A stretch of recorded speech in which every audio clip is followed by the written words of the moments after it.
It was perfect. It's just the Sons. I mean, I should show you the opening. The Sons of Sammy. You know, the opening statement started. This is a story about fathers and sons. Looking right in the lens. Here we go. We're speeding. A and B. You got it, Richard. Okay. Jeff, just tell us, if you would, how you happened to meet John Gotti and end up representing him. Well, I first met John in 1991, soon after his father had been convicted at trial, and he was putting together an appellate team for his father, and also Frank Locascio was co-defendant. And the fellow that I was working for at the time, Michael Kennedy, was hired along with some other lawyers, Michael Tiger and Dennis Reardon in California, to do the appeal. John came to the office. John was basically quarterbacking everything, and I remember thinking, this guy's about my age, but we couldn't possibly be more different. And here it was, I was some kid that had been raised in an upper middle class family and had never known any strife in my life, and had gone on to top schools, top law school, just gotten out of law school, and here's a guy who was this brooding, scary, intimidating, completely antisocial lunatic as far as I was concerned. We're at the meeting in Kennedy's office, and John is basically running through some issues, for appeal and how we were going to handle the sentencing, et cetera, et cetera. And incredibly, although we were the same age, we couldn't have anything less in common. I didn't say a word to him. I was intimidated. I stayed in the back. It was not my place. The next time I saw John was, I guess, 7 years later, after he had been indicted for the case that ultimately led him to going to jail for 5 or 6 years. And I went with Jerry Shargell, my then boss at the time. I moved law firms. I was a more seasoned lawyer now. And we went to go see John in Valhalla prison, where he was held. I walk in expecting the brute that I had last seen many years before, and instead what I find is the most gregarious, warm, decent, social, kind, generous guy. I couldn't believe that it was the same guy. I remember going home in the car with Jerry saying, this can't be the same guy that I saw all those years ago. And at that point, I didn't work directly on the case. I was working for Jerry, but he would split his associates up to work on one case or another. I didn't work on John's case very much at all, but John would come to the office frequently. He was in our office all the time. And we ended up growing very close. Nothing to do with the case. We rarely discussed the legal matters because, frankly, I didn't know that much about it. I was really on the outside doing my own thing. But we would discuss boxing and American Indians. And it was very rare for me to find someone who had those two areas of interest the way John did. He nailed it as I did. And we would talk endlessly for hours. He'd go in the room with Jerry. He'd walk out frustrated. He'd end up in my office next door, and we would talk. So as time was going on, John's getting closer to taking a plea in his case. Again, I'm watching by afar. I don't want to step on any toes. I'm working for Jerry, and that's where, ostensibly, that's where my loyalty was. Let's cut for 1 second.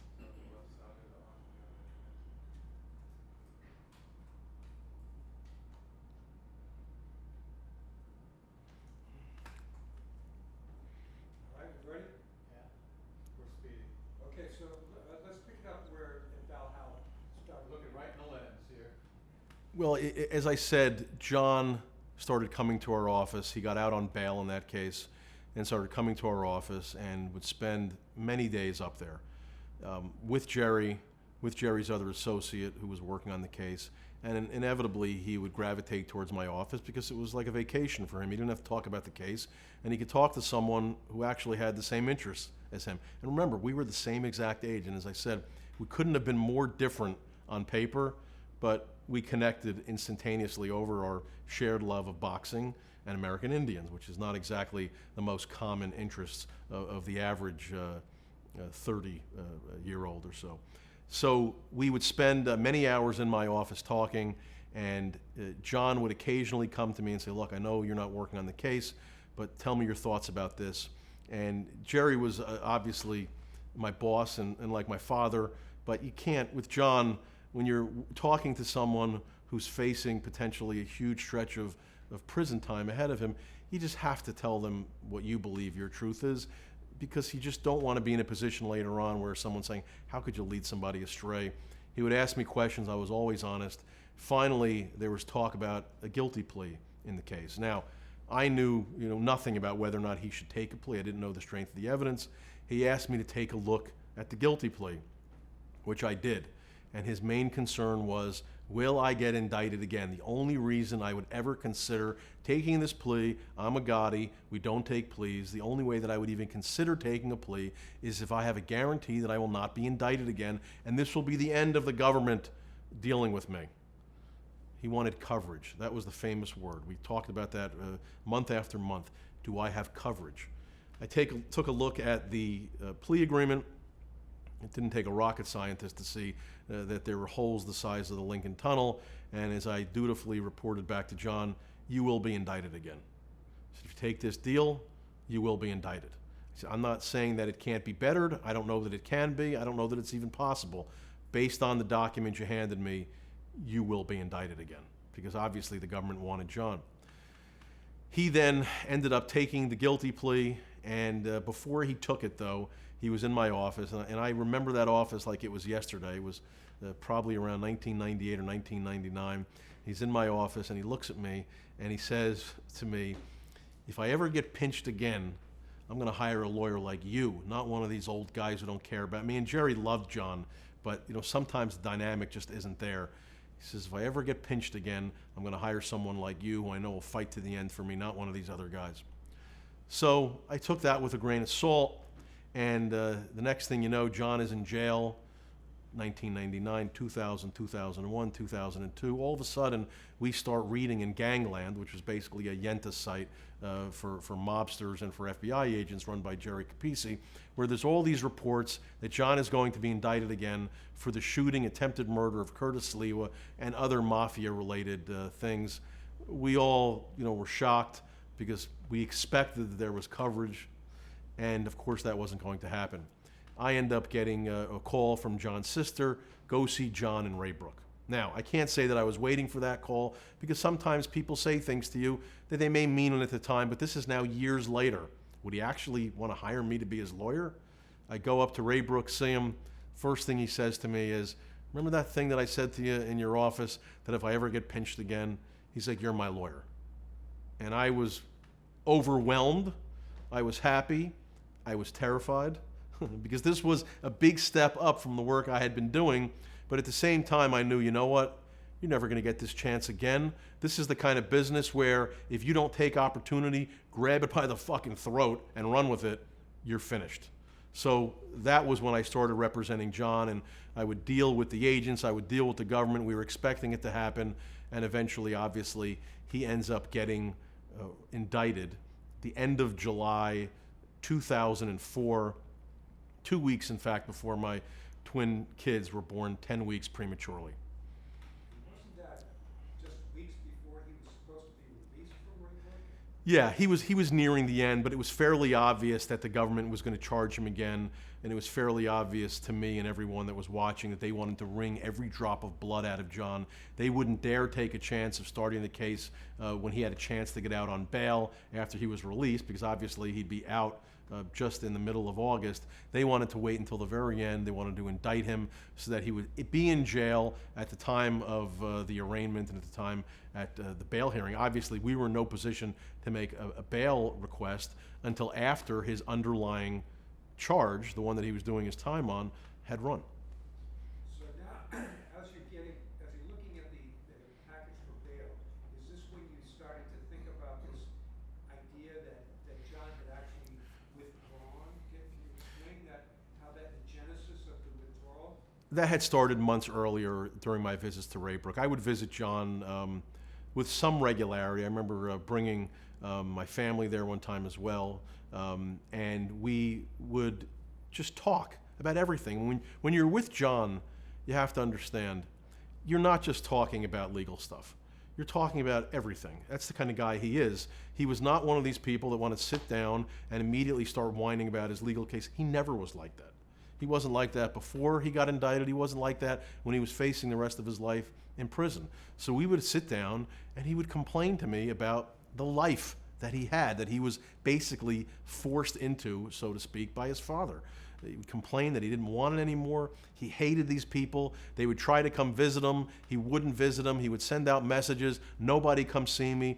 He had a list of gripes a mile long. And it wasn't just with people in the life, it was people even in his family that were insisting basically that he be part of this thing. He didn't want anything to do with it. He would tell me stories that a childhood friend would come see him, and he would say to him, if you talk about this stuff, don't ever come back to see me again. If you're going to continue working in that life, don't come back and see me again. The so-called John Gotti adopted son, Louis Casman, would come to see him. He would complain about it to him. He would tell me. And I'm listening to this, and I remember saying to him, has anybody come to see you for any mafia business? He says, well, at the beginning they tried, and then I just told them that I was done. I didn't want anything to do with it. So there was sort of a germ that was sort of laid there. Wait a second. If he's telling them that he wants nothing to do with the mafia, and all these years are passing while he's rotting in jail, while they're preparing another case, I know that in order for there to be a RICO indictment, there has to be some act that occurred in the last 5 years. He has to be part of that enterprise. So we're sort of just thinking about it. It was such an incredible long shot because I knew there had to be a piece of evidence that existed that John had done some mafia business in the prior 5 years. It was impossible to imagine otherwise. It just had to be. Just because he's telling me that he was, done with this life, it doesn't mean that the life was necessarily done with him. So I kind of filed it away, and I thought, maybe this could be a defense, but at the very least, we could use it sort of as a jury nullification type of thing to show the jury, this guy is done with the mafia, he's out, why are you convicting him? I never really thought at the beginning that it would be a clean defense, but then what ended up happening is he gets indicted, we go to court. At the very beginning, they handed over the so-called Raybrook tapes. We didn't know until we get to court. I mean, it was incredibly lucky that the government shot themselves in the foot. Had they not been such maniacal lunatics to try to convict John, they wouldn't have taped the visiting room at Raybrook where he was, and also the attorney room where he was meeting with his lawyers. They wouldn't have been doing all that taping while he was in jail, but they were so desperate to get him the next time. We get the tapes, we start listening to them, and wouldn't you know it, every single thing that John said, including to who he was talking to, was deadly accurate on the tapes in crystal clear content. I want nothing to do with these mutts. I'd rather clean up shit in Central Park than go back to this life. I'd rather be a Latin king. And I was like, my God, this defense could actually work. We then make a bail application, and I really just wanted to see what the reaction would be to John saying that he's out of this life. It wasn't the typical mafia handling of a case and bail application where, he may be accused of all these horrible crimes, but he goes to all the parent-teacher conferences for his kid. No. We decided when John's father died, the handcuffs were off. And I remember saying to John, I remember having this conversation, if you want to do this case like every mafia lawyer has ever done for the last zillion years without somebody actually fixing a case, we're going to have to take some chances. If you're willing to take the risk and do things that are going to be unpopular that nobody's ever done before, we'll treat this case differently. They're not expecting it. We could win. I mean, it was our only chance. So we put together a bail application, and it basically said he was done with the mafia. Whatever the government says, he's done. We didn't lay out the withdrawal defense legally, but we showed that he was done with the mafia. We laid it all out. It was on the front page 1, 2, and 3 of the Daily News. Just this shocking language. Remember, it was a different environment back in 2004. Gotti, that name, guilty. His father, guilty, died in prison. His uncle, guilty, going to die in prison. Another uncle serving, an 800-year sentence. Gene, never going to get out of prison. So we just assumed the whole city, everybody was sure that he was a mobster and that there was no hope. We had to do something. We laid it out. It didn't work for bail, but let me tell you, the bail argument was a real argument. We had a real shot, and I remember thinking, this stuff has some attraction. It has some attraction, the fact that he wants to get out. And he's telling me stories about his father. Now, I knew his father, sort of in passing when I worked on his appeal, but his father, you have to have met John Gotti to know what this was like. John is a completely different person. John is a regular guy. John is a guy that you can spend time with, you can talk to about anything. He's self-deprecating. He's a regular guy. This is what John had become. He wasn't like this when I met him earlier. The father was someone, and I say this with all sincerity, his father was 5'9", 5'10", regular-sized guy. When you were standing in front of John Gotti, he was 12 feet tall. And I don't say that lightly. He had this magnetic personality that was so larger than life that you did not see him for what he physically was. He was bigger. And you could see when John would talk about his father, I could relate. I could listen to this story. I don't want to let my father down. This is why I got into this. I didn't want anything to do with this. I just want a regular life. I've got all these kids. I go to football practices, and I do this and I do that. And I'm listening to this, and I'm thinking, my God, how many kids have had this relationship with their father where they're trying so desperately to be their own men, but they just couldn't because he wasn't a regular guy, remember. This wasn't a regular father. This was everybody's father. This was the Godfather. So when John wanted to spend time with his dad, he wanted to play sports, he wanted to go fishing, he wanted to spend time with him, he had to go to the social club. And he had to wait in line, basically, to spend time with his father, who was, having one audience after another. He didn't have that relationship with his father. So when we started putting this, we saw that the defense we thought was clean. We didn't know what their witnesses were going to say. We were certain that they would say that he was involved in the mafia in those 5 years prior to the indictment. But we also knew that none of them went to go visit him because he wouldn't allow it. Even his so-called best friend, Mike DiLeonardo, hadn't seen him in years. Forget before he went to jail. He hadn't seen him in years before that. This is his so-called best friend. We knew that him being in jail saved his life because it prevented him from being on the streets, from having people be in touch with him, talking mafia business. He was basically incredibly in a cocoon, so to speak. So we believed that this defense could actually work. And you know what? We had nothing else. What choice did we have? What am I going to do? Go in there and beat up all the cooperators like every other mafia lawyer does, and then fight the good fight and watch as John gets taken away to spend the rest of his life in jail? There was no way that I was taking that tact. I viewed it as such. I may never get this chance again because this is a case that's a once in a lifetime, or so I thought back then. There's no way I'm losing this case. And if I lose it, they're going to have to splatter my blood all over the walls and his as well. There is no way we're going down the way they expected. And that's what they expected. They expected us to fight the John Gotti Sr. fight. They expected us to fight the Pete Gotti fight, where we're going to go in there and, deny that the mafia exists and basically just beat up the witnesses. They were expecting us to play the role that everybody had always played before. I was like, no way. I'm never getting this chance again, maybe. We are going to go balls out, and let's see what happens. So that was really the genesis of the defense. Now, I got a lot of pushback. I got pushback not from John. I got pushback from John's family. Major pushback. You can't do this. You're disrespecting John Gotti, his father. Two people never gave me any lip about it in his family. True story. Not that it would have made a difference, because as long as John wanted it, I was doing it. John, to his credit, easiest client that I've ever represented. I've been doing this for 27 years. I couldn't even tell you who the second easiest client. This guy never gave me a problem. He trusted me completely. He knew how hard I was working. He knew how focused I was. He knew that it was as important to me to win for me as it was for him to win. He knew that it was life and death for me, that it was my opportunity to prove myself, just the way it was his opportunity to prove that he was out of the mafia. And his mother, who, with all respect to Mom, she's not exactly the easiest person to deal with. But the mother cared so much for her kid. She said, I don't care what you do. If you got to put a dress on him, you get him out of jail. And that was a big boost, because I was getting it not just from the family, but I was getting it from people in the profession. Are you out of your mind? You're never going to do another mafia case again. No one will ever hire you. People will turn their back on you. You can't do it. And I remember thinking, who wants to be, is this something I went to Duke Law School for? Did I aspire to be the top mafia lawyer? I don't want to limit myself to that.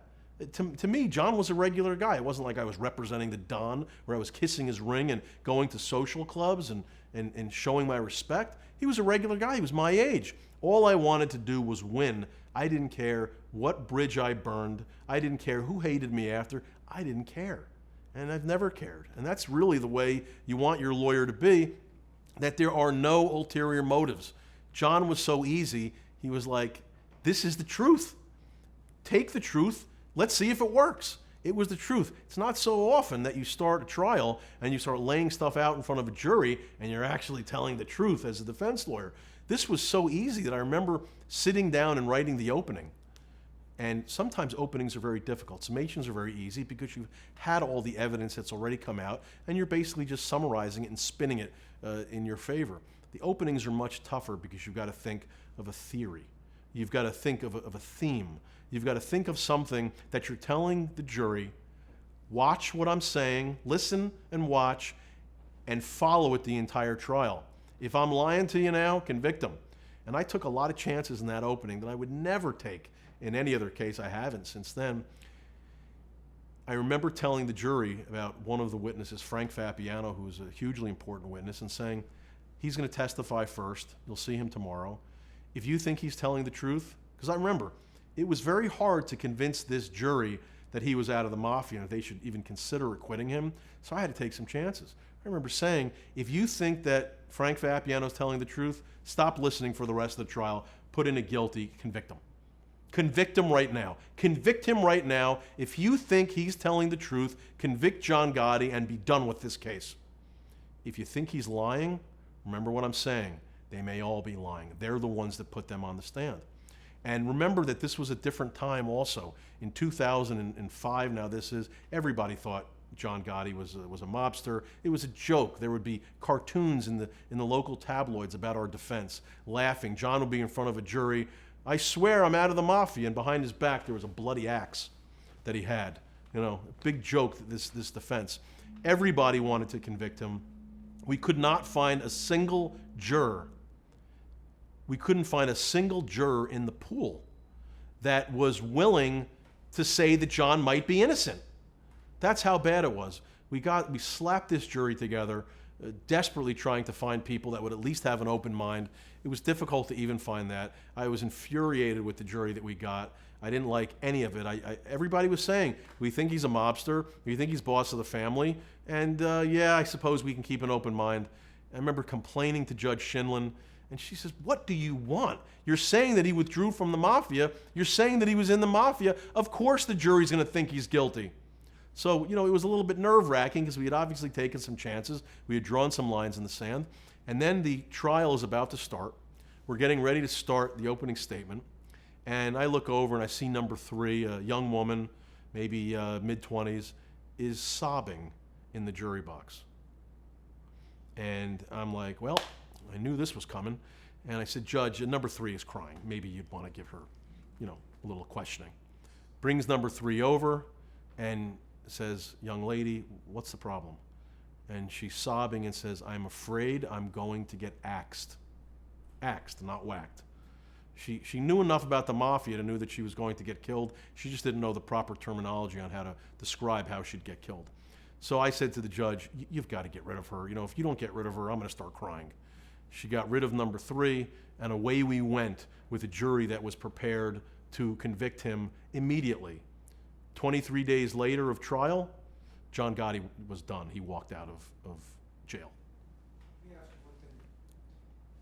With regard to the tapes that were made in the rape book, didn't they also tape attorney-client visits? Isn't that unheard? Isn't that a violation of the system? It's not a violation if they can show. Tell us, go back and say what they did. I mean, obviously, they were taping every one of John's meetings with friends and family, which was obnoxious but legal. Obviously, when you're in a visitor's room visiting someone in prison, you're not a lawyer, whatever you say is fair game. Of course, with John, though, that wasn't enough. That there were signs, but they had to actually tape his conversations, which thank God they did.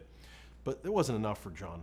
When you're a Gotti, they've got to take extra measures. Extra things have to happen that society feels like, he's a Gotti, he deserves it, we'll look the other way.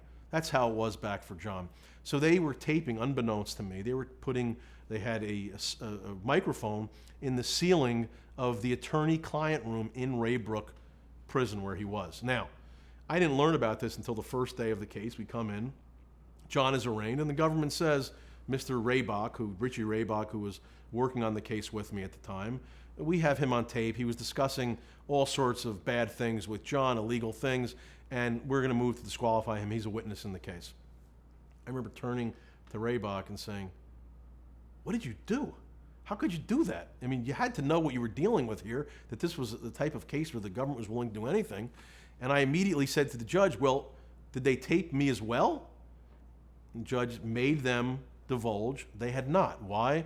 Because they had no information that I was going there to discuss criminality with John, which I wasn't. I was there simply to try to win a case. So that was a shocking thing that you start the case. Now look, again, if not for the government's stupidity and greed in leaving John in till the very end before they indicted him, we never would have had the withdrawal defense. We needed the 5-year distance in between him going into jail and up to the time of indictment. At the same time, if not for their greed and their lust for him, by taping conversations with him and his family and his friends that came to visit him, we never would have had the so-called Raybrook tapes where he's complaining about organized crime and then he wanted nothing to do with it. The government, because of their zeal and their dishonesty and their lack of ethics, they're the ones that shot themselves in the foot and handed this case to us on a silver platter. And that was not the end of the government's machinations, but that's how it started. Just specify how illegal and how unprecedented it is for the government to actually tape attorney-client conversations. It had never happened in all my years of practice before, during, after. I had never heard of them taping an attorney-client conference room in prison. Now, am I saying that every lawyer is clean? No. The jails are filled with lawyers that have done all sorts of nefarious things. But I have never heard them taking the chance, think about that, taking the chance of intercepting privileged conversations, potentially where they're discussing trial strategy for a guy who's about to be indicted. Think of the nerve they had to do that. There was a very decent chance that Raybach would not discuss anything inappropriate and that they would end up overhearing privileged conversations that they never should have gotten their hands on. So they took a great chance, but they were so desperate, and this was a hallmark of everything they have ever done with John Gotti, John A. Gotti, is just a desperation to convict him that they were willing to do anything and everything. Now, along those lines, tell us about who Louis Kasman was and how Kasman ended up being wired trying to get you on tape. I mean, this is the sheer madness of what we were dealing with. It was Louis Kasman was the so-called adopted son of John Gotti Sr. He was friendly with the family as he grew up and became very close to John Sr. And as such, he was sort of foisted upon John A. Gotti, the son. And he was, I wouldn't say that they were friends, but they were friendly. But John knew that Louis Kasman was sort of a necessary evil. He helped out. He had a thriving business. He helped out with some expenses for the trial. And he was also a client of mine. When he got arrested for some minor federal charge and ended up doing, I think, 6 months in jail, I, along with Jerry Shargell, represented Louis Kasman in federal court in the Eastern District of New York. And this guy became actually pretty close to me. You know, he was not a mobster. He was a Jewish kid, and again, roughly my age. We were friendly, and it was somebody that I sort of had to deal with because he was sort of this omnipresent image that was sort of around the case. He was living in Florida at the time, and this was someone that would constantly call me up before the case was starting. You know, how is the family treating you? Are they driving you nuts? You know, how's Vicky? How's this one? How's that one? And I would talk to him because, this is what it was. This was sort of part of the family, so to speak. So one day in the middle of the trial, the beginning, very beginning of the trial, I'm in the bathroom. John, now, keep in mind, had been remanded, so he was not capable of leaving his seat and going into the hallway and finding the bathroom in 500 Pearl Street where the trial was being held. And I'm in the bathroom at the urinal, doing whatever we do at the urinal. Louis Kasman walks in. I hadn't seen him in a while. He patted me on the back. He says, listen, I know you're having a problem getting paid some expenses. I talked to Victoria, and she asked me to give you some money to make up for some of the expenses that were owed. And while I'm at the urinal, he slips an envelope into my interior pocket in my suit, a fat envelope. And listen, when you're a lawyer, I mean, it's, you get a fat envelope slipped into your pocket. I was like losing my mind and happiness at the urinal. It was like, wow, what a great day this is. I've got a big fat envelope in my pocket. He then says to me, there's $12,000 in there. You have to do me a favor. You can't fill out the 8300 form, which is an IRS form that when you receive more than $10,000 in cash, you're required to fill out the form, basically to show who gave you the money and for what purpose. And I just was stunned as I backed away from the urinal, thinking, are you crazy? And I said to Louis, took the envelope out of my pocket. I said, I'm not going to jail for this. I said, take it back. I don't want it. And he, come on. I've known you for 100 years. You're like, like a brother to me. I said, I don't want the money. I'm not taking the money. And that was it. Walked out, stunned. Now, keep in mind that I've got some other things I need to worry about, namely being the lead lawyer on this case where the entire world is watching. I walk back into the courtroom. John is there with his back towards me as I'm walking up. I put my hand on his back. I lean down, and I said, your friend Louis Kasman is a rat. You could have knocked him over with a feather, but at the same time, John never trusted Louis Kasman, never particularly liked him. So I think he was more surprised when I told him what happened, that the government would have, frankly, the balls to do what they did. That was more of a surprise than the fact that Louis Kasman was a rat. And I remember thinking, I can't go to the judge and say, by the way, I think Louis Kasman is cooperating. I didn't know. It was a hunch. And when you're on trial, your senses are so heightened in every sense of the word. I mean, you are so locked in. I was convinced he was taping me. Later during the trial, he'd call me. We would talk. I had to take his call because that's what I always did. Ask me questions about trial strategy. Are you going to put John on the stand? He insisted upon seeing me 2 other times during the trial. I've got other things I had to do, obviously. I was working all day during the trial, coming home and having to prepare for the next day, get the case ready for the next day.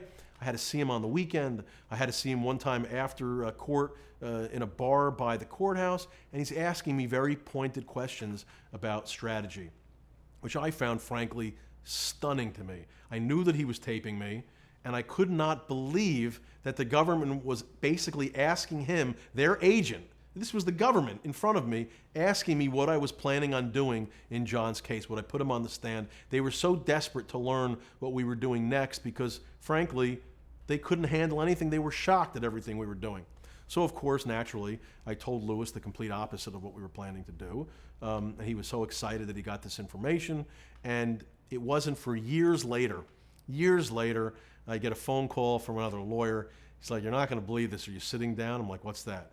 He's like, Louis Kasman was a rat, and he taped you in the courthouse. I'm like, really? And sent me over the tapes, and I had to listen to them, cringing the entire time, listening to me talk to Louis and thinking if I had kept that envelope that he had put in my pocket and not told him basically to drop dead, I'd be in jail. And thinking, how insane is this government that they couldn't wait until after the trial to entrap me, that they had to do it in the middle of the trial. It was pure madness.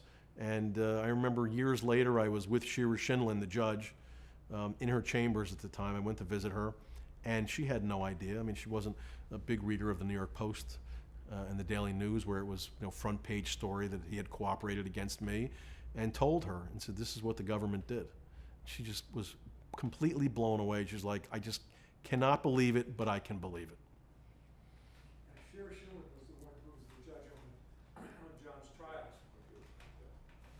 Yes. Can we stop for 1 second? Yeah. Hey, Sue? Susan? Can we do a quick pat down on Jeff? And speeding, Richard.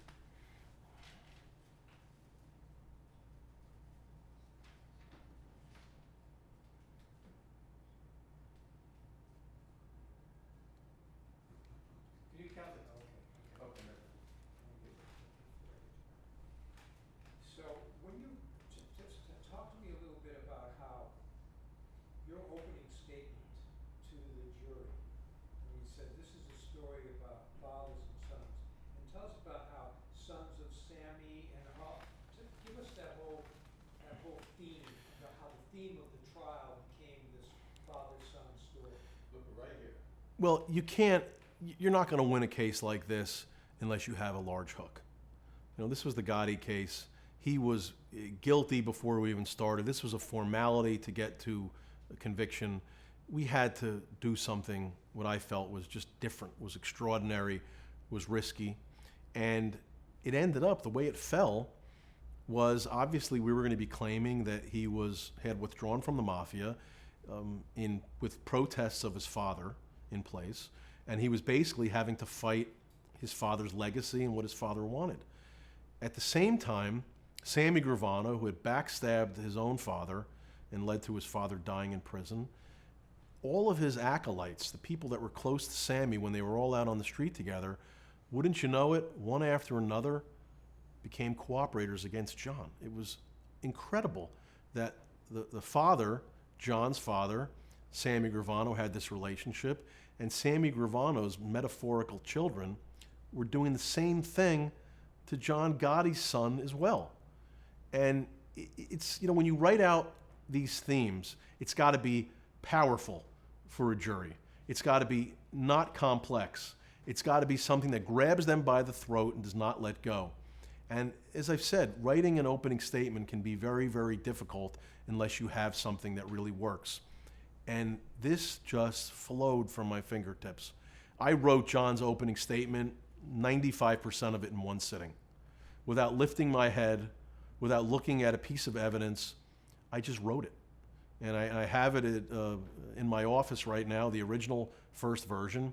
And if you compare it to what was actually said during the opening, it's 99% the same. It was one take. And I said, the opening line after I introduced myself was, "This is a story about fathers and sons." And it really was. And I told the story about how John was desperate to please his father growing up. He could never measure up to what his father wanted. He didn't want this life. He wanted to be someone who was basically a suburban father. He loved being a father.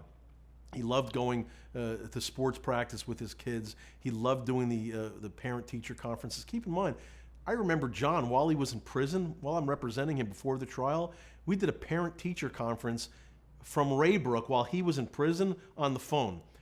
Guess what? People in prison, they don't do that. John did that. That wasn't for the cameras. That wasn't for the media. That wasn't for the jury. That was the kind of father he was. That was the kind of thing that stuck in my head. So when I wrote this, it was easy to write about the difficulties of the relationship between father and son Gotti. And then you compare it to these animals, to these backstabbers, to these Judases, the Gravano family, fathers and sons. And it just so happened that came out was Sons of Sammy. And when you think of the son of Sam, you think of the most evil criminal that pretty much ever terrorized New York City. And it just came out, Sons of Sammy. And that's when I wrote about all of his so-called sons and what they were doing and how they learned from Sammy Gravano how to get over on this government. That was a big part of the opening, is that this is what they knew. They took the blueprint from Sammy Gravano, who knew you can kill 20 people. It's okay. You cooperate against a Gotti and they let you out. You'll get a few days for each murder. That's what happened to Sammy Gravano. He got 5 years for the 19 murders they admitted. God knows how many more he did that he never told the government about. So the sons of Sammy learned. They learned how to be a mobster at his hip, and they also learned how to be a rat and take advantage of the government at his hip as well. And we talked about that, and that was a large part of the cross-examinations of these cooperators. Now, thank God they were so easy to cross-examine and gave me so much of this. I would ask them, you knew that Sammy Gravano got 5 years. You treated him like he was your father. Was there anybody in the world that was more important to you? Every one of them gave it up because it was really true. They couldn't deny it. One of them lied, said he didn't even know that Sammy had gotten 5 years. The lies that they would tell to try to distance themselves from Gravano, some of them did, were so ludicrous that it just played into our strategy. So that was the theme that we started. This is a story about fathers and son. One son trying desperately to get away from his father's legacy. The other sons, the more evil sons, the more violent sons, were willing to do exactly what their father had done to get out of jail. And keep in mind, what also helped, and was a great argument for us, was that by the time the trial started, John was not charged with any murder. John wasn't charged with anything that violent other than the Sliwa attack. And frankly, Curtis Sliwa was such a disgusting human being. I think half the jury was hoping that the attack on him was successful by the time they finished that cross-examination. That's how bad he was. All of the cooperators had killed multiple people. And I remember saying to the jury, you could stack their bodies of their victims to the top of the courtroom. John Gotti's not charged with anything like that. So it really played into our hands. The government never really appreciated what they were doing because they didn't expect this sort of defense. So they were putting on one maniac after another against John, while John, who was accused of a fraction of the criminality as they were.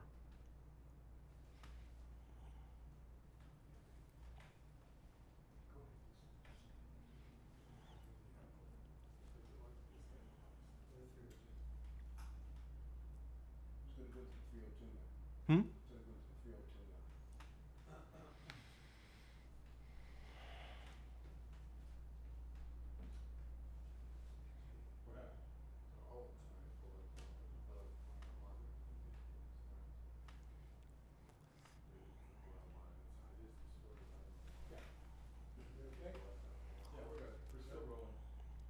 Okay, with regard to the 302, John had said, just make the appointment, and I'll show up with Pierre, and I can handle it. Tell us that story. Total disaster.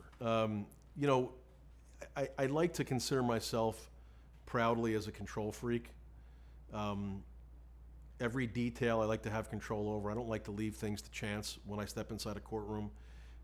John clearly, during a period where he had a lack of confidence in our defense and me, had this cockamamie idea that the government would be so desperate to speak to a Gotti, him, as a cooperator, that they would possibly agree to meet with him, do a debriefing, learn some information, and potentially give him a very low plea offer so that we could get out of the case. And I said, listen to me. You have to testify. You can't walk in there and be a cooperator unless, A, you don't go in with the agenda. They ask you all the questions, and you're forced to answer every single question, including about your family, and B, that you're willing to testify. These are the ground rules that have been existing since the beginning of time if anybody wanted to be a federal cooperator. No. They're going to want me. I'm going to be able to give them this and that. Nothing real, all garbage. You'll see.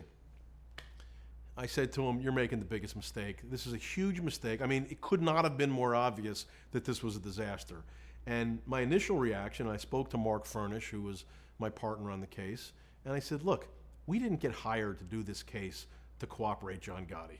I said, this will be the end of our careers. I said, I'm willing to do, a lot for John. I said, but this is sheer madness. If I thought that it could potentially work, maybe, but he's giving me a list of subjects that he wanted to talk about. Go to the government, tell them that we're willing to talk about A to E, these 5 or 6 subjects, and it was garbage. It was a shooting in 1982. It was some graft in 1986. It was implicating someone who was dead. It was talking about a bar fight, pinning the blame on who did a murder, on people that were, dead, that weren't there. Frankly, it was craziness. So I said to Mark, we can't do this. I can't let my career end this way for just this pure folly. So I said to John, I quit. I can't do this. This is crazy. And John, this is how John is he's not the kind of guy. This is the difference between father and son. I suspect that if I had gone to John Gotti Sr. and said, by the way, I quit, God knows what would have happened to me. It was different with the son. He was just a different guy. He was somebody that you could talk to. He was a regular guy. And I said, this is madness. I can't do this. He understood. I'll find someone that will do this for me. And I took a few days thinking about it. And I thought, well, this is never going to work. His plan of basically tricking the government, it's never going to work. Eventually, the rubber's going to meet the road, and they're going to ask him to testify. He never would agree to it. The whole thing was stupid. So I thought about it, and I said, you know what? Here's a guy. He had, like, I think 5 children at the time. I don't know how many he's got now, 12, 16. He had a lot of kids, a lot of young kids. And I was like, who am I to decide that I'm more important in this equation than John? Yes, I disagreed with it completely. If I was a better lawyer, a better advocate, I would have been able to talk him out of it. I couldn't talk him out of it. He said, just call them and see if they're willing to speak to me. I said, I'm not going to abandon you. I came back and I said, I'll do it. I said, I disagree with it completely. It makes no sense and it's not going to work. But you were loyal to me. You hired me when nobody else would have hired me for a case like this. I'm not leaving your side. You're stuck with me. And I called up the prosecutors, and it's really hoping that they would laugh in my face because the plan was so idiotic. And they were like, are you kidding? You're willing to bring John in? I said, yeah. I said, but here's the ground rules. I'm going to give you the subjects beforehand. If you're willing to listen to them, we're willing to come in. I said, that's all he's willing to talk about. I suspect they believe that once John got in and started talking about these fictions, which is basically what it was, that he would loosen up and decide to become a real cooperator. They never should have allowed it. It was completely against their internal rules. I've never heard of a prosecutor allowing the potential witness to set the agenda as opposed to the other way around and tell them, you know, this is what we're willing to do and no more. They agreed to it. I remember when they agreed to it. I remember like it was yesterday. I was in my bedroom and Duke was playing North Carolina State on the TV, and I was getting physically sick to my stomach. And Mark furnished, to his credit, a loyal dog that he was, said, if you want to do it, we'll do it.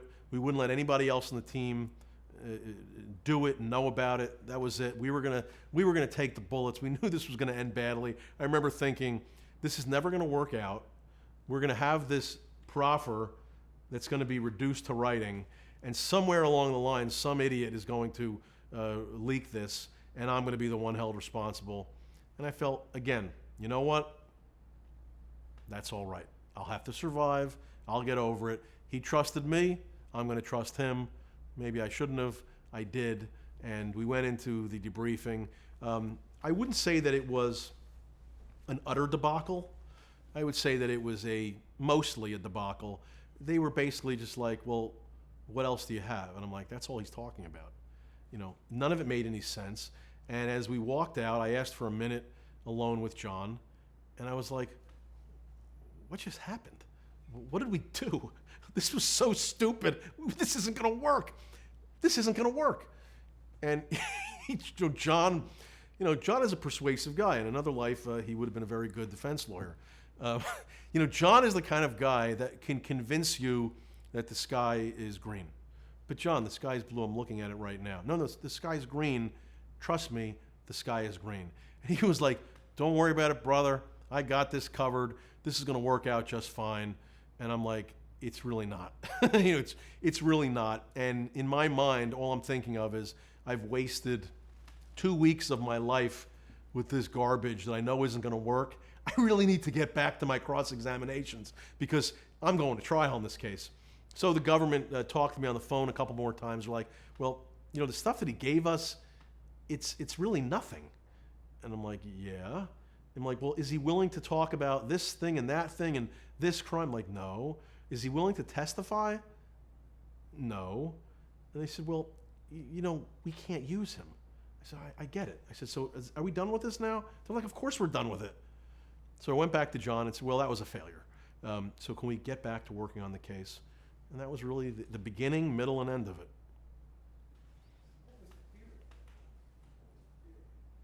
You'd have to jump back then to Dominic Cicali.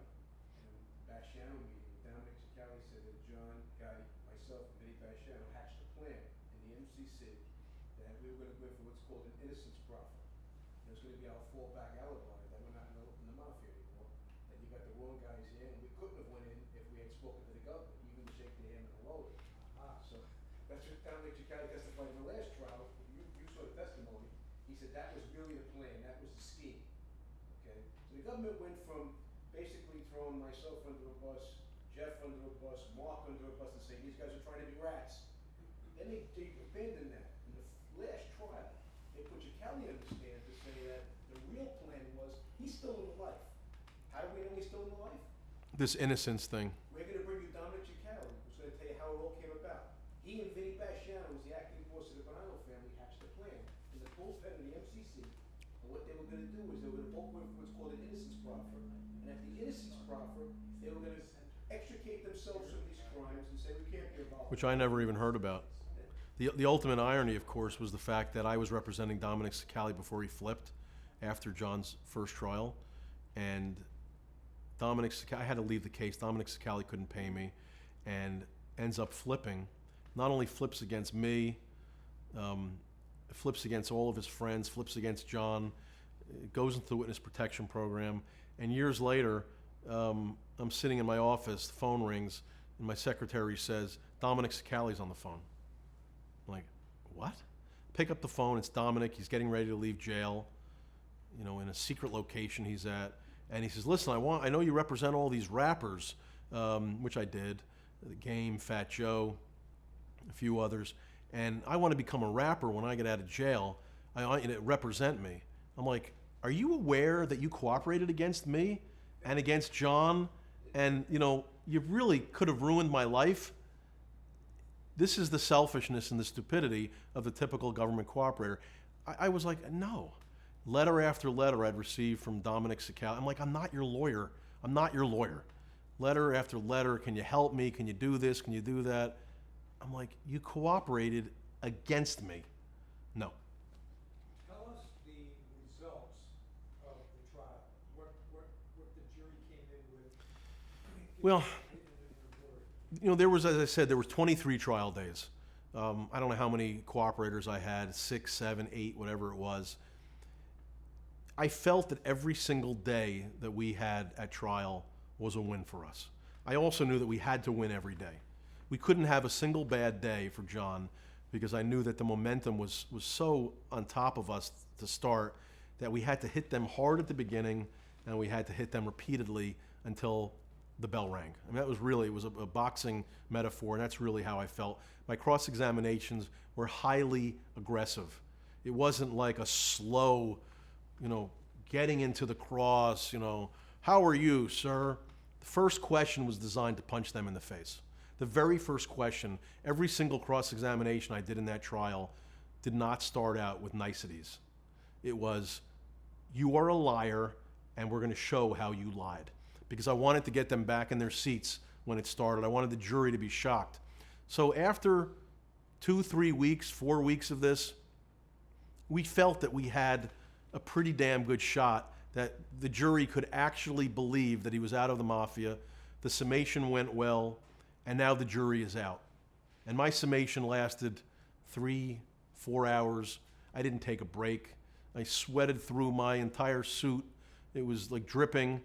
And I remember looking at the jury, you know, basically begging, because I knew this was my last chance in the biggest moment of my life, and that if I lost, he was dead man walking.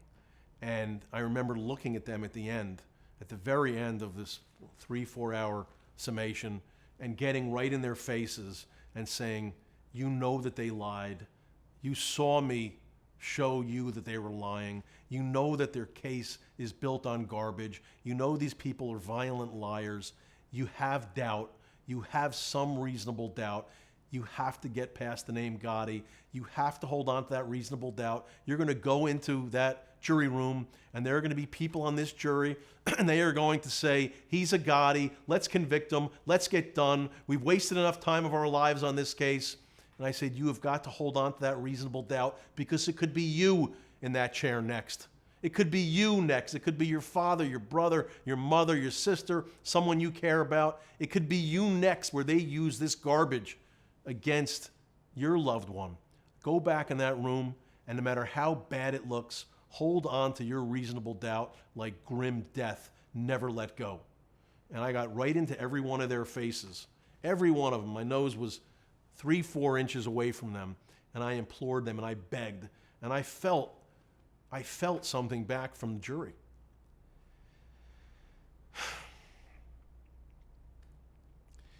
And I don't think I've ever felt that in a trial before or after. I felt the empathy for a son who had been, really, in my mind, a victim of abuse, being forced into this life. And I felt it. I didn't feel it from everyone, but I felt it. I felt that they were willing to fight. And the jury was out. The government was terrified. I mean, this was a case they were expecting was going to be an easy win. They'd get their gold apples and get promoted, but we wouldn't die easy. And the jury was out day 1, day 2. It was one of the most horrifying times of my life, I could tell you, is that we'd be out of the courtroom and we'd get a call that there was a jury note. I never thought it was going to be a good jury note. I just assumed it was going to be a disaster. Every note seemed negative. I was hopeful, but at that point I was done. I had nothing left. I had nothing left. And day 5, and I'm starting to think, my God, can this happen? Day 6, day 7 was a Friday. It was a Friday. And I remember leaving for the weekend thinking, maybe this can happen. Maybe these jurors, it had been so long since I had spoken to them, since I had gotten in their faces. Remember, after the summation, there's a jury charge. It had been like 2 weeks already since I'd been in their faces. Is there one strong person left that was willing to fight for us? Was there one strong person left? And on day 8, we came in, and during the day, Judge Shinlin called us and said, we have a partial verdict. Partial verdict. And I'll never forget this. I had grown very close with Judge Shinlin during the trial. I know that sounds ridiculous because it's not like we ever spent any time together one-on-one. But when you do a trial with a judge, it gets very personal very quickly. They either love you or they hate you. And usually when you're a defense lawyer, they hate you. And you're trying to achieve your goals in spite of the judge, not because of the judge. But she was giving me leeway. She was letting me beat the crap out of these witnesses. We didn't win everything. We won maybe half of what we were hoping to win. But when you're a defense lawyer, winning half, it's like your mother was the judge, because all you wanted was a fair shake. She was actually giving us a fair shake, and it was making the government prosecutors insane. They would say, this is like having your mother as the judge. So the jury filed in, and I was terrified, because this was not just his life. This was my life. This was everything. I had kids that had turned 1 year old during the trial. They were in the hospital for 9 weeks, very premature. This was my life. Everything I did in that courtroom was for my children as well. I wanted them to be proud of me, even though they didn't even know what I was doing at the time. And she's standing up. I'm standing up. She's all the way across the courtroom. The jury is filing in, and she looks at me, and we catch eyes, and I knew that she said beforehand, there are acquittals, there are convictions, and the jury is hung on certain counts. We had no idea who got convicted, who was acquitted on anything, and who was hung. It was just a mass mess. And as we're standing up, I'm looking at her across the courtroom from my seat, and she catches eyes with me, and she mouths to me, "You're okay. You're okay."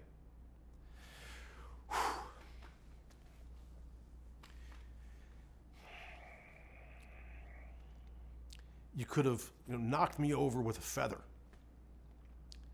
It's very rare in life that what you set out to do and what you actually achieve are the same thing. And the verdicts came back one at a time. We're going through one count. The jury was hung on this one. They couldn't answer. They couldn't reach a decision. The second defendant was convicted of a RICO count. He was getting 20 years. He was acquitted of some other counts, hung on some others. The third defendant was convicted of, I think, virtually everything. And we danced through the raindrops.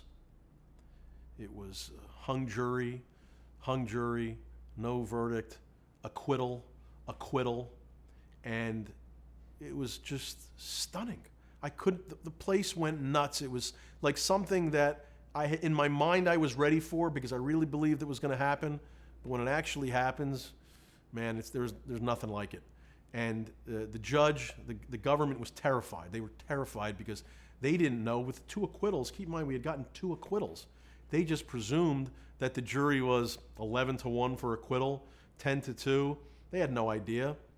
We eventually agreed to release the verdict sheet, and it was 7-5, it was 6-6, it was 9-3 against us, it was 8-4 against us, it was 7-5 for us, and the RICO count, the top count, 11-1 against us. And it was one juror. You know, many of them had acquitted him on certain things. Obviously, you needed 12 to acquit. Many had been hung. Many had voted not guilty on certain of the racketeering acts. But there was one 11-1 count that would have given him 20 years in prison, at least. And we got out. It was something like I've never experienced before or after. And I've had acquittals since then, but nothing like that.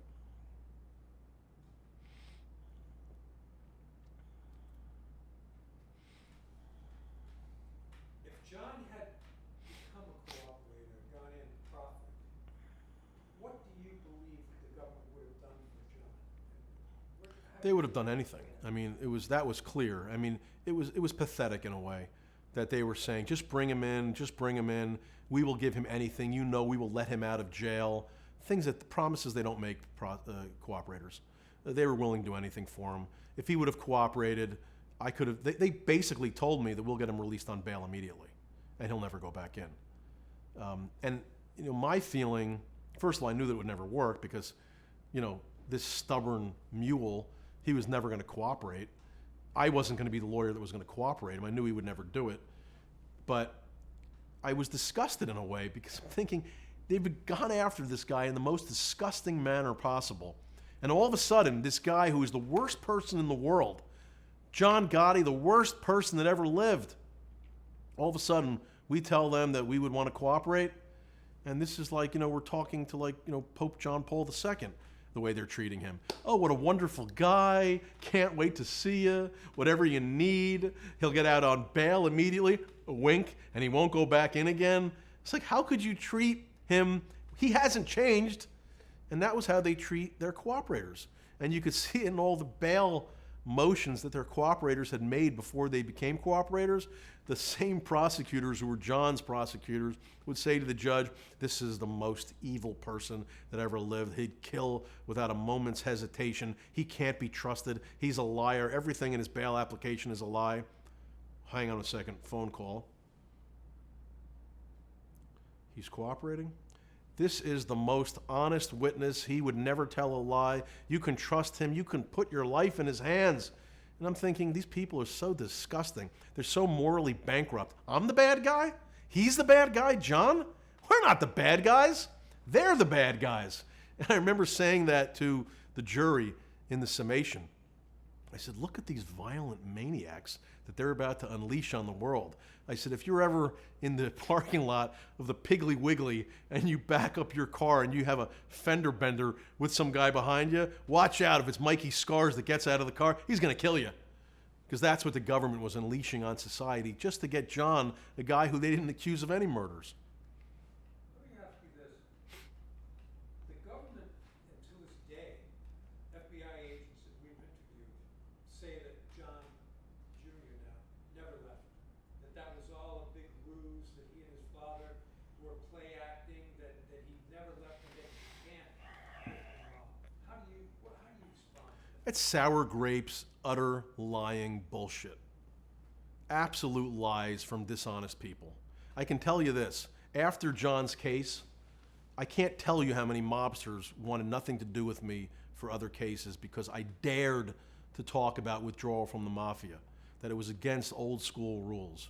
All right? He was out. He had wanted nothing to do with them. He spit in their faces. These are not subtle people, mobsters. Okay? These are not subtle people that are saying, wow, John's doing this careful, clever defense. When John did not know that he was being taped, he didn't know he was being taped in Raybrook. When no one was watching, when he had no reason to lie, he's meeting with people that are discussing mafia business with him, and he's telling them, if you continue to talk to me about this stuff, or if you continue along with this life that you're in, don't ever come to see me again. You're not my brother anymore. Now, is that the truth? Or some lying federal agent who's been humiliated by being unable to put John Gotti away? What do you think the truth is? So for you, as a criminal defense lawyer, to be representing someone whose defense you believed and you could wholeheartedly represent, that must have been a good feeling, because very often it's not that way. Isn't that right? As a defense lawyer, you can tend to convince yourself of anything when in front of a jury. It actually helps if it's believable. John's whole story resonated with me for a number of reasons, including my own relationship with my own father, who came to the trial and actually sat in on a couple of days. So everything that was part of this defense, everybody who was sitting in that jury had at some point a difficult relationship with their own fathers. It humanized him. I mean, it took a guy who to the jury was a violent mafia maniac, and he just became another vulnerable kid trying to please his father. Every single person in that jury could relate. And guess what? I was just the mouthpiece. I was the articulate mouthpiece that was capable of taking this blob of emotion and putting it into something that would work. Now, at the same time, I had to kick the crap out of all the cooperators to even be able to make that defense viable. Because remember, every one of the cooperators said it's not true. Here's why he was still in the mafia. If I couldn't destroy their credibility, this defense never works. So it was sort of, he gave me the tools to build the house. If I didn't have the tools, it doesn't work. I mean, it really was a perfect, incredibly perfect marriage between the two of us, that we were so lucky that we found each other in that perfect moment in time. I don't know that another lawyer, first of all, I know that very rarely could he have found a lawyer that was willing, first of all, that would have thought of the defense based on his complaints about organized crime, was willing to go think outside the box, take a chance to alienate a large part of my future business, and be able to articulate it well enough. I mean, look, it was pure luck. And I was lucky that I had a guy like this who was willing to let me do my thing and didn't act like a mobster. And you know why he didn't act like a mobster? Because he wasn't the mobster at the time we did this. Nobody else would have done this. If his father was alive, I cannot even begin to tell you the phone call that I would have had to go visit his father and the verbal ass kicking I would have gotten from his father. If I even would have let this come out publicly, it never even would have come out if his father was still alive. It was not what mobsters do. John was willing to do it because he did not give a damn what they thought. To me, that was evidence that he had left. Do I ultimately care whether he left? It doesn't make a difference to the lawyer. I'm just there to put a defense forward, hope that it works. If it works, great. If it doesn't work, man, that sucks. Did I care that he was out? The guy became my brother, through this process. I've known him for a long time, and he was my brother back then. Was I hoping he was out of the mafia? In the back of my mind, of course I was. I didn't want this to end badly for him. It only ends badly when you're in the mafia.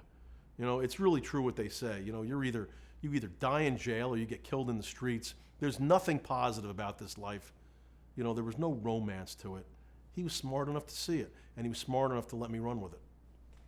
You must have watched the entire 90-minute tape, didn't you? Yeah, sure. Remember you said earlier also as well, if John Gotti was alive, we'd be doing life, right? Yeah, I mean, there was... You couldn't defend us. This was the ultimate gift. I mean, this is madness when you actually think about it, how perfect this was. And this is lost on the masses.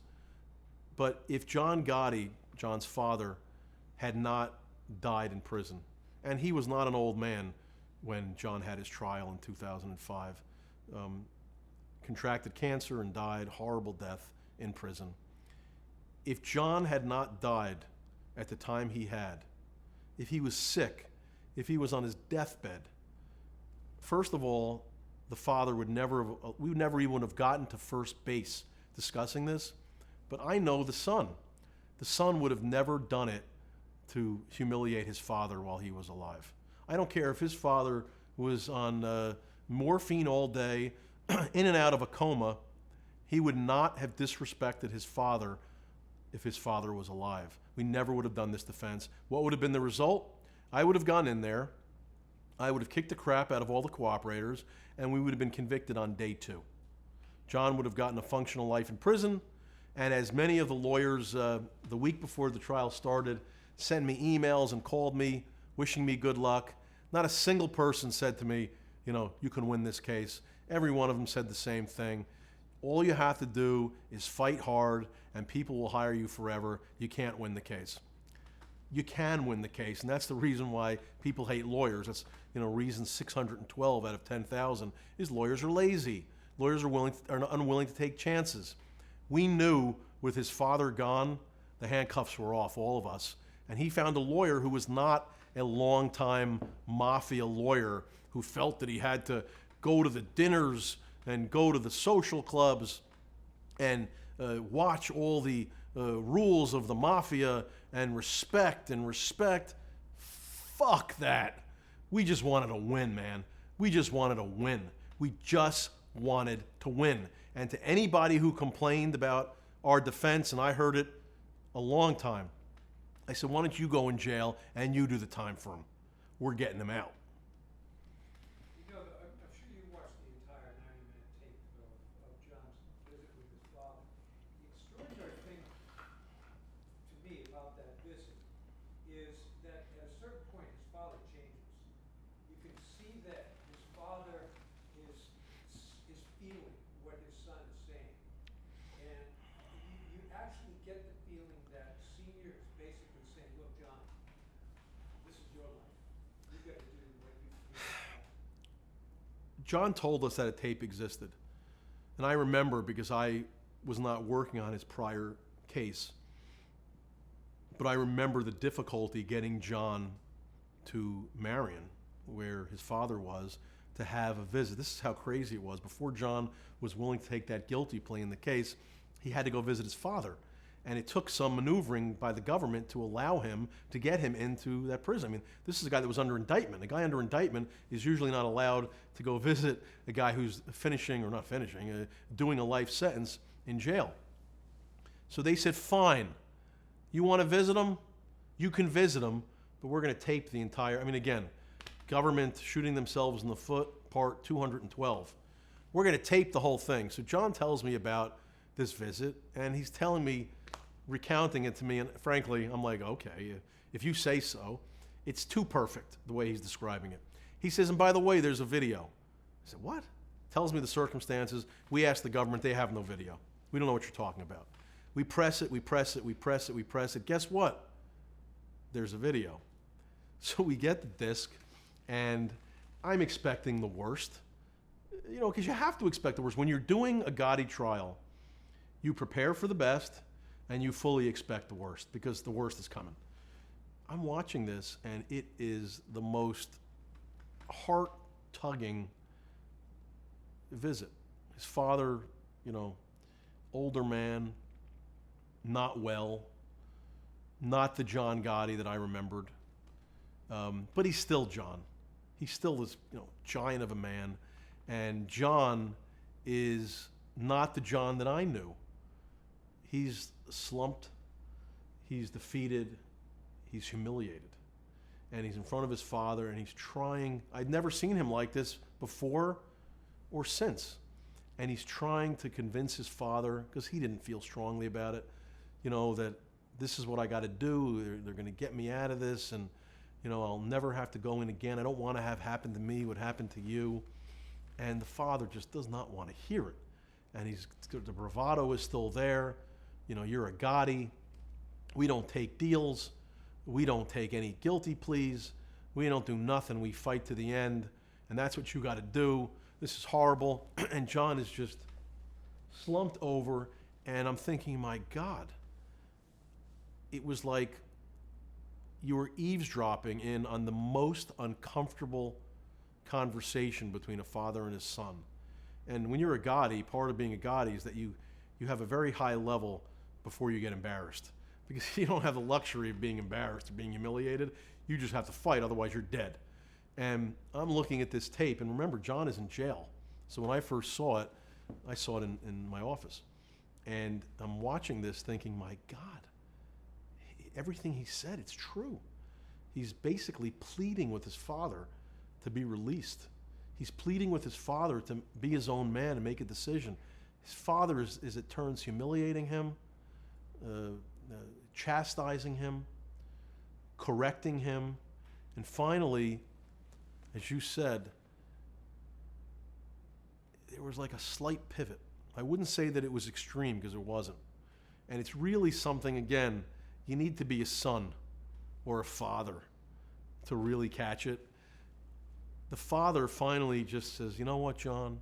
He had all this bravado. Remember, John Gotti was dying in prison because of this code that he lived by. He wasn't going to suddenly admit that he was wrong. He couldn't admit that he was wrong. He could not admit that he was wrong. But you could see a pivot where finally he says, you know what, John? Do what you want. You want to do it.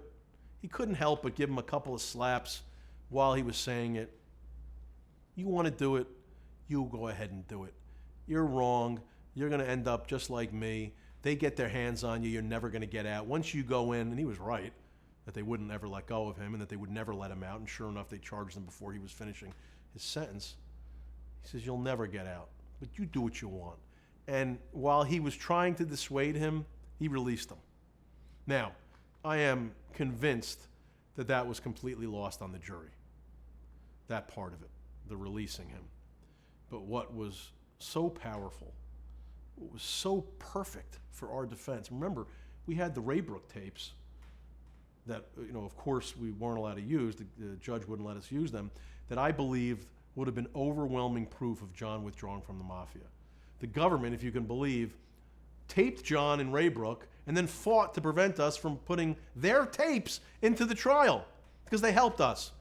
The judge, after waffling back and forth, ultimately agreed with them. I was devastated. That was a huge piece because I couldn't put John on the stand. I didn't want to put him on the stand, but it was a huge piece to put John on the stand without running the risk of a cross-examination. That door was closed. We get this tape, and we're allowed to use it. And I knew that the jury was going to see a guy that was desperate to be done with this life, was getting abused by his father, was shrinking before the viewer, slumped, head down. He's trying to be persuasive. Nothing he's saying is getting through to the father. And it was tough for me to see him because this wasn't John, as I knew him. This was just a kid getting, begging his father for a piece, for a little bit of attention, for a little bit of consideration, for a little bit of understanding, and getting virtually nothing. To his credit, John was his own man, but he really was not capable of escaping the shadow of his father until his father died. Right. That last thing you just said was terrific. Yeah. Shadow of his father. And, it's the book. The incredible thing about that tape is that the father, he's like, hey, listen, they could accuse me of robbing a church, I could have a steeple sticking out of my ass, I'm still gonna deny it. I mean, he was unbelievable, he was everything that you would expect him to have been. But then, there is a moment where he becomes a father to his son, and he looks at his son, and you know that there's love there, there's deep love there. This is a son is named after him, and he loves his boy.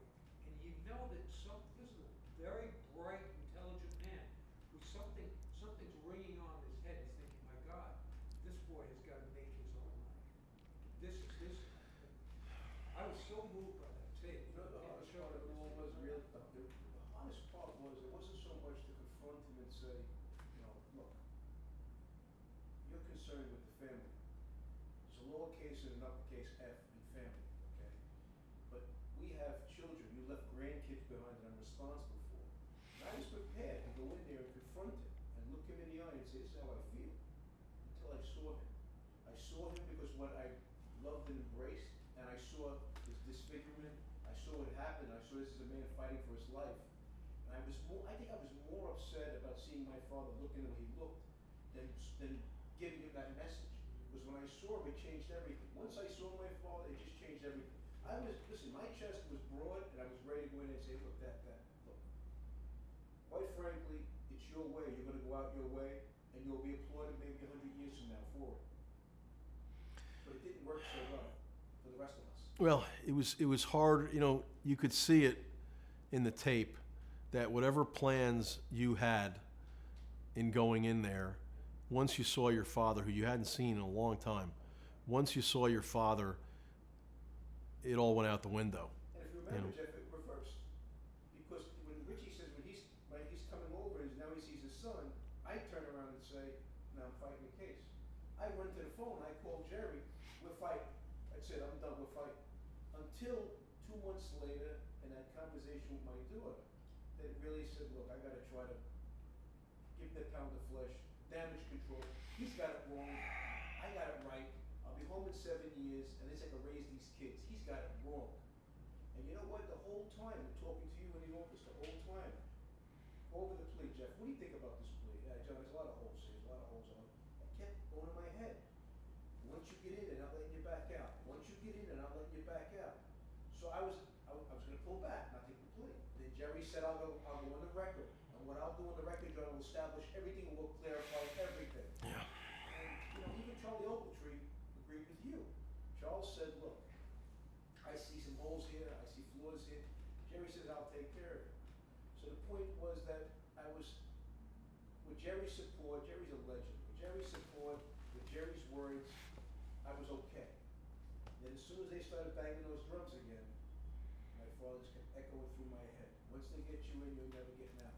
And that thought was in my mind. I told you that when you came to see me. I said, look, I'm being held here, this case here, without bail. Why, I don't know. I got out on bail previously, Yep. right? $10 million secured by 7. Never a violation, early to court, never missed anything. When the lawyer missed court, I was still there waiting. I mean, it is, you know, the weight, this case was different. This client was different. And I have had some gigantic cases.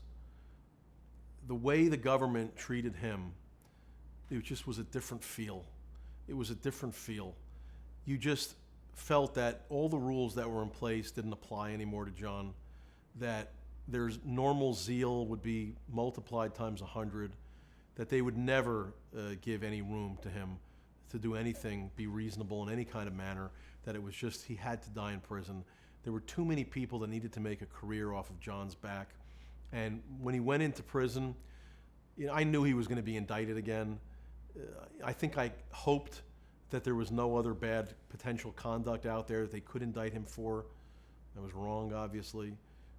But ultimately, John barely got out with his life. And I say that barely. Not only because he took that plea and he ended up getting indicted again and he ended up getting the hung juries, but the fact that he was willing to take the chance the way he did at our case. Had they made a reasonable offer to us, you know, we could have taken it, certainly possible. They never gave us anything reasonable. But if he didn't have the courage to basically be his own man, right now, we're not making this documentary and John is dying in prison. Not even a question in my mind.